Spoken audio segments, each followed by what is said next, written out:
झूठो के मोछवा छिला के जाके रुपैया के चलते करत रहला हो तमाशा।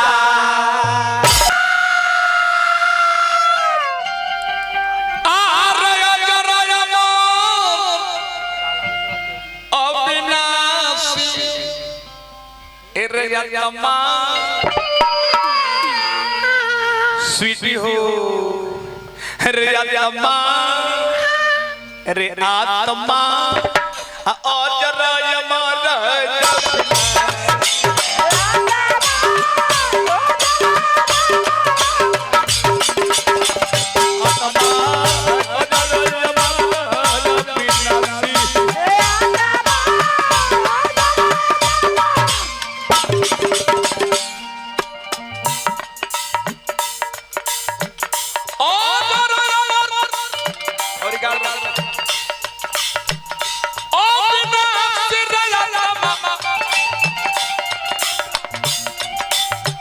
आज साधु शरण यादव के परिवार के लागत है कि जिन्होंने खून पसीना से अपना फुलवारी को सींची थी वो छोड़ के निकल गई।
ये दुनिया में कोई किसी का नहीं है साहब, लोग मतलब का यार है, मतलब का सोना माता चल गई, धान जन परिवार शिक्षित परिवार पूरा हर चीज से परिपूर्ण बगीचा बा, कुछ साथ दलस का डाला भी आपको काट के जाएंगे।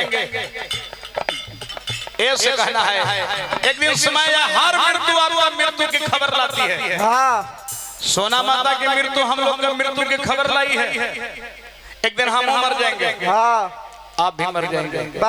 ये सिटी नाच रही एक दिन ये भी मर जाएगी। सृजानंद कतनो मोछ छिला उस बाकी मर जाएंगे। ये तो 7 दिन में मर जाई है तुम, कोई नहीं बचेगा। हम मर जा रोज पैसा कमाता नहीं हम। अब मेहरारू के जाके दे देता नहीं। हां मेहरारू हमारा साथ दे दिखा ना, बक बक बक कहां ले साथ दी, कहां ले मरद तो देखियो अपना दुआरिये तक लेके हमर मरद के रंथी कहां ले गई। हां आ दुआरिये तो सब घूर के घर में ढुक जाई। एही नु कह के का कि होथिया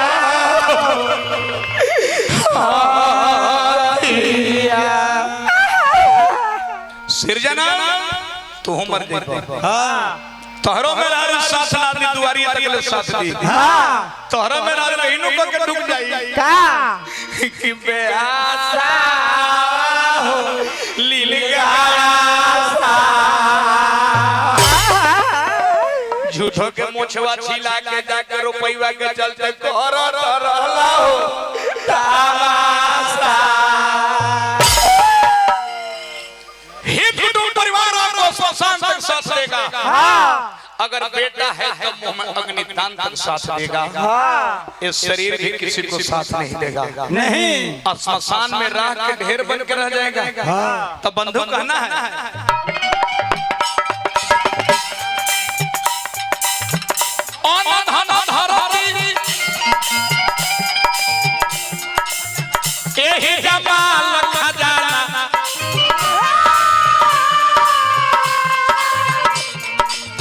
सब बन गई है पासी रे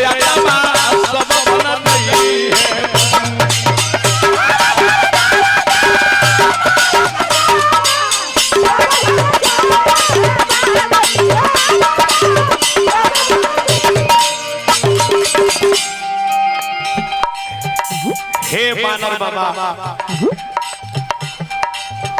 अनधन धरती आरे माल खजाना सब बन गई है बासी रे आत्मा सब बन गई है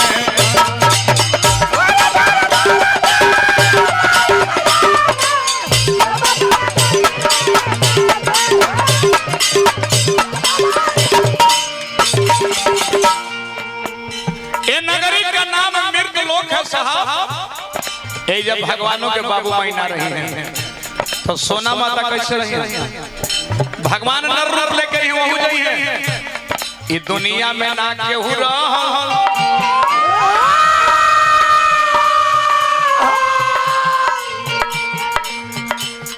अरे ना केहू रही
भाई भाई वाले हमें निर्तगना के रुपया देने ठीक किया मगर हौसला जाहिर किया हमारा क्षेत्र बड़ी हां बुद्ध के धरती है संतोष मानला से माननीय हमारे परमादरणीय जीवाओं के दिल के धड़कन जन जन के चहेता नगेंद्र मुखिया जी की ओर से बड़ी बड़ी के पुरस्कार मुखिया जी हमारे क्षेत्र कितना शांति है ये बुद्ध के धरती है एक कोई आदमी रुपया देके डिस्टर्ब ना करी को नहीं तरवा मुखे बने पानी कोई आदमी ना डिस्टर्ब करना बजा रुपया दे हमारा क्षेत्र एकदम शांति माहौल में सुने किसी ने खूब लिखा है क्या बख्श देता है खुदा उनको जिनकी किस्मत खराब होती है बख्श देता है खुदा उनको जिनकी किस्मत खराब होती है वो हर चीज नहीं बख्शे जाते दत्त विदोर बाबा जिनकी नीयत खराब होती है न मेरा एक होगा लाल गुलाबी न तेरा अनेक होगा न मेरा एक होगा न तेरा लाख होगा न तारीफ तेरी होगी न मेरा मजाक होगा इस साहिब शरीर पर गरूर मत कर तेरा भी राख होगा मेरा भी राख होगा जिंदगी भर ब्रांडन करने वाले याद रख कफन का कोई ब्रांड नहीं होता नहीं कोई रोक कर दिल बहलाता है कोई हंस कर दर्द छुपाता है क्या कर्मा था कुदरत का जिंदा इंसान पानी में डूब जाता है मुर्दे तैर कर दिखाता है मौत को किसी ने देखा तो नहीं शायद बड़ी खूबसूरत होगी कम वक्त जो भी उसे मिलता है जीना छोड़ देता है इसीलिए कहता हूँ यारो न जाने जिंदगी की आखिरी रात कब होगी आखिरी बात कब होगी हंसते जुलते मिलते बातें करते रहो यारो न जाने एक दूसरे की आखिरी मुलाकात कब होगी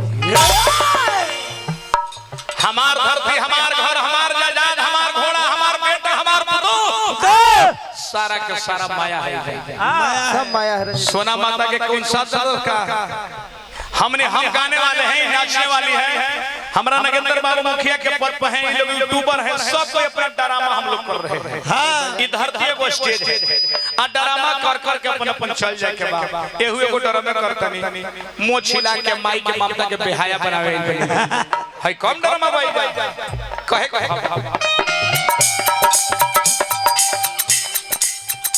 माया का दुनिया यही माया के बमेला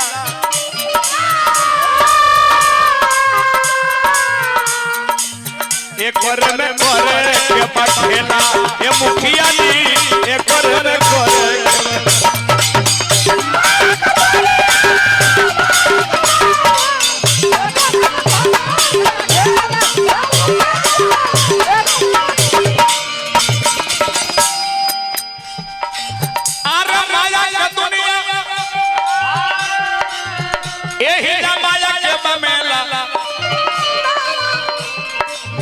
एक में करे के बखेला ए भाई जी एक में करे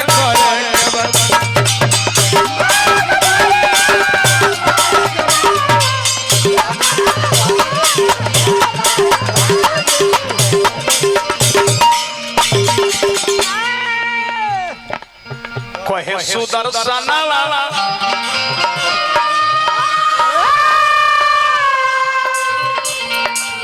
संजय बाबू व्यास वर्षित से हैं भगवान बनवे छोड़ तक मानवा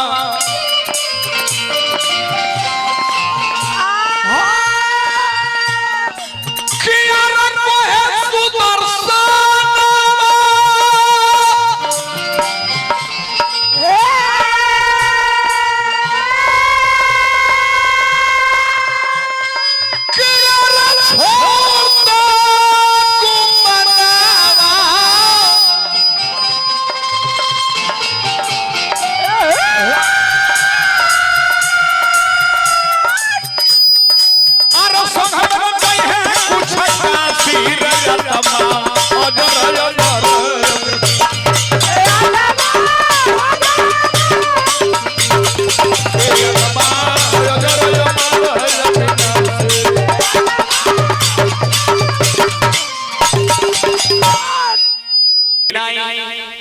मुखिया जी हमने केनियो के नहीं खिजा ना दोनों दन से मारल जाए, दोनों दन से हमने के मारल जाता नहीं। हां हमने के नामवा सुन के छोट छोट जवान भैया गेले। हां सुदर्शनवा इन पे चल लेदारी करके सुनाई। हां हो बोला होई लेदारी नहीं खिगावत त लोग गरियावत। हां